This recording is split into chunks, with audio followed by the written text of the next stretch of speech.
नियमांचं उल्लंघन करणाऱ्या स्कूल व्हॅनवर परिवहन विभागाच्या अधिकाऱ्यांकडून कारवाई केली जाते।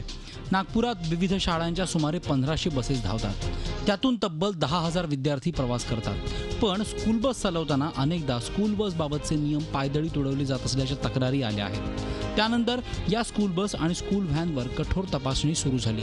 अर्थात प्रत्यक्ष कॅमेऱ्यासमोर मात्र पालक विद्यार्थ्यांनी थेट टीका करणं टाळल्याचं दिसून आलं, तर ओव्हर स्पीडिंग, क्षमतेपेक्षा जास्त विद्यार्थी भरणं अशा प्रकारांनी नियमांचं उल्लंघन होत असल्याची कबुली अधिकाऱ्यांनी दिली आहे। अभी तक तो कोई शिकायत करने का मौका नहीं मिला और उसके बाद अंकल बहुत अच्छे से चलाते तो कोई प्रॉब्लम ही नहीं होती।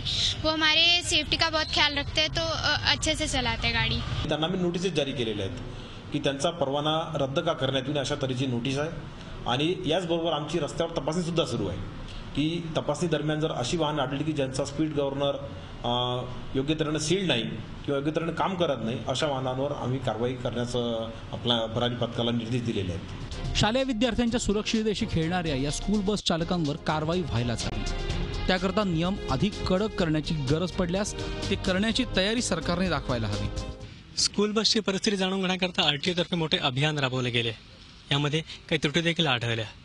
काही ठिकाणी गतीचा प्रश्न होता, तर काही ठिकाणी क्षमतेपेक्षा जास्त विद्यार्थ्यांना बसवलं गेलं होतं। इकडे आरटीओ तर्फे कारवाई ते केली जातेच आहे, पण महत्त्वाचं आहे ते पालकांनी आणि शाळेच्या शिक्षकांनी यामध्ये लक्ष घालण्याची, तितकीच जबाबदारी त्यांची देखील आहे। व्हिडिओ जर्नलिस्ट मंगेश हस्तकसह अखिलेश हळवे, झी मीडिया, नागपूर।